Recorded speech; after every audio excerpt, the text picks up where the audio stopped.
We are so close to the big A reveal and I am like more confused than ever. Are you with me? Hey guys, and welcome back to Kelly TV. So Allie wants to take the stand in her defense in her case about Mona's murder, but her lawyer is saying that's a super bad idea. Instead, she thinks she should take a plea deal, but in order to do that, she's going to have to name her accomplice who helped her kill Mona, which we know she didn't do that, and then she could hope for about 15 years in prison, which obviously Allie doesn't want, but she has to kind of consider it later on in this episode. So I actually feel kind of bad for Allie, which I never thought that I would say, but I really think she's, you know, kind of innocent in a lot of this, and she's really being mistreated in jail, and that makes me kind of sad. So we finally see Melissa again. Like, seriously, how long has it been? And I was hoping we would also see Ren, but sadly, once again, we did not see him. Anyway, she has convinced Spencer that Ren is going to get her this important college interview, and so Spencer needs to stay a little bit longer in London and not head back to Rosewood. So Allison claims that she has no idea who Varjak is. Do you believe her? Because I'm not really so sure about that one.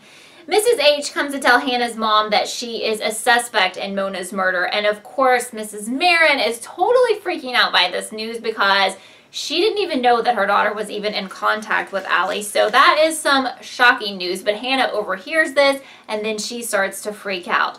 Oh, and we get a little bit of info on that barrel, you know, that what's in that barrel, but the info isn't that great. I guess there were some like bone fragments in the barrel, but they're so small that they can't even get the DNA off of them, and I think we're just kind of getting tricked in this whole process. Like, we're never really going to know what's in the barrel, but the police think that it's actually Mona, which I think that's totally wrong.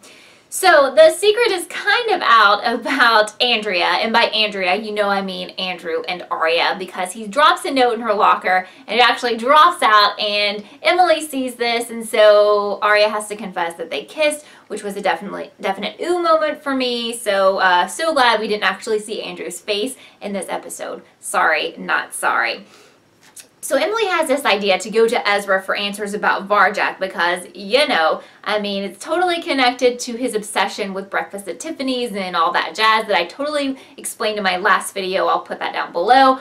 But he's like, I have no idea what this is about. The only thing that they brought up was that fake passport that Allie has where it says her name is Holly Varjak, and he claims to have no info about this. I'm still going with my theory that he is Varjak. What do you guys think about that? So Spencer and her sister seem to be getting along better now, and, you know, that's pretty cool, but it's not going to last for long. Ezra stages a fake meeting with Mona's lawyer because he's convinced that this guy is trouble and possibly working for A. This is the lawyer that she supposedly hired to give that package to the girls like earlier in the season, just in case that she died, but he thinks that the lawyer wasn't really hired by Mona.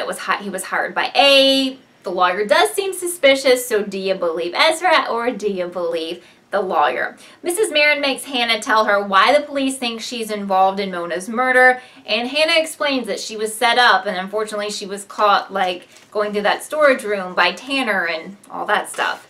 So creepy Colin wants to take Spencer out on a date, and you know, they're talking and it seems like she's actually considering moving to London like full time and considering maybe kind of dating this guy, and I'm like, you really need to slow down, girl, because you're like jumping from guy to guy. Like, first it was Johnny and now it is Colin, and it's like, take a breather. You just sort of kind of but not really broke up with Toby, like for real here.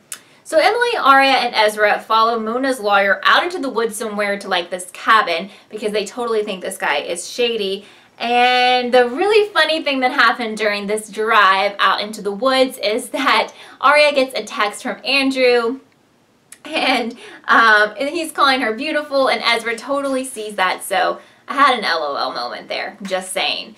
So someone locks Allie in the laundry room, and it's like a terrible scene, but we really don't see what happens. All we know is that she's really tortured here, and it looks like later on in the episode she's like burned by an iron, and my heart just really goes out to her because obviously someone is paying these prisoners to torture Allie, and I feel terrible for her. because of these attacks, she's so scared that she actually calls her lawyer back and she's like, I think I want to accept this plea deal if you can move me to a prison where I'm going to be safer. Poor Allie. So Caleb gets to drop the terrible news to Hannah that a warrant is out for her arrest, but he's like, don't worry because I have a plan. Like, you have all these texts in your phone from A. You need to go to the police, go to Tanner, tell her that A has been harassing you for like 700 years, and then she's going to believe you and set you free. Okay, so Mona's lawyer really does look shady in this episode as he's running through the house. He even has a gun at one point, but you know, I don't know, because is he really shady or is it that Ezra wants him to look shady? So who's really shady here? That's what I want to know. So there's a little problem with that plan of Caleb's. Just as Hannah is in the police station going to show Tanner her phone, somehow her phone gets hacked and like all of the messages from A disappear.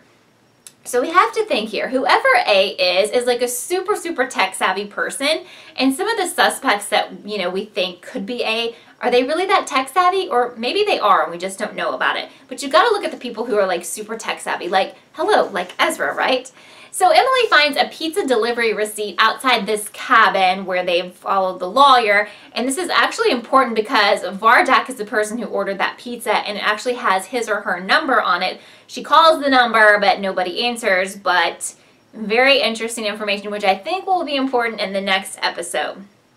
Terrible news for Hannah. She has no proof that she has been stalked by someone named A for like the last 400 years.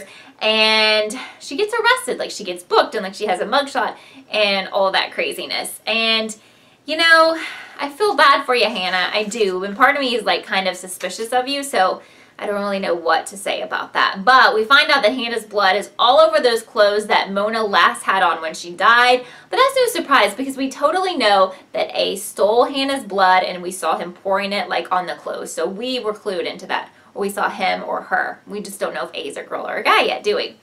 So we find out that Melissa can't stop lying to Spencer, but she says she's doing it to be good to her. That whole interview thing, well, that wasn't true. Basically, their mom wanted Spencer to stay in London longer because she thought that Allie was going to name her as her accomplice. So she wanted to keep her there, so they concocted this lie. But this really damages the newfound friendship that Spencer and Melissa were forming. So now she's like super suspicious of Melissa once again. And super, super sad news for any of you who were still shipping Ezra. That relationship is over because Arya wants to be a single lady when she goes to college next year. It ended, you know, pretty easily, no big deal. I always used to really, really, really like them. They've been kind of boring lately, but I still would ship them a million times over her and Andrew. So Allie realizes that she's done some terrible stuff to Hannah by making her the accomplice, even though she was trying to look out for her own safety. So she finally tells her lawyer that she's not going to take the plea deal. And I'm thinking, good girl, Allie, good girl.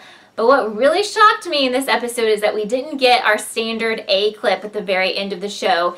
And I had a thought about it, and I got a tweet from Daniela who said, that's because A, aka Hannah, was arrested. So those of you who support the Hannah is A theory, is that why you think we did not get the A clip in last night's episode? Because, I don't know, it's looking pretty suspicious there.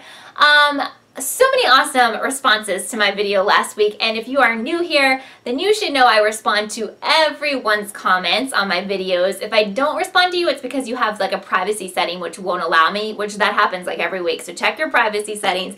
But my subscriber of the week this week is Eva, who thinks that Ren is actually Big A and that Bethany is his sister. Basically, he's out avenging her death, and that Keegan and Marlene said we would feel sorry for A and we can feel sorry for Ren because his sister was murdered. So I thought that was an interesting and possibly true theory. So shout out to you, Eva. If you want to be my subscriber of the week, all you have to do is leave a comment and I may just choose you and feature you next week. Also, I just wanted to remind you, if you didn't know, that I have a live PLL webcast every Wednesday night at 6 p.m. Eastern along with the brand Instacator. So those links will be down below. It's a super fun time to talk to you guys live and talk to you about your theories and answer your questions like right then and there. So thanks again so much for watching this episode of Kelly TV, and I will see you next time. Yeah, 'cause girl, you're perfect.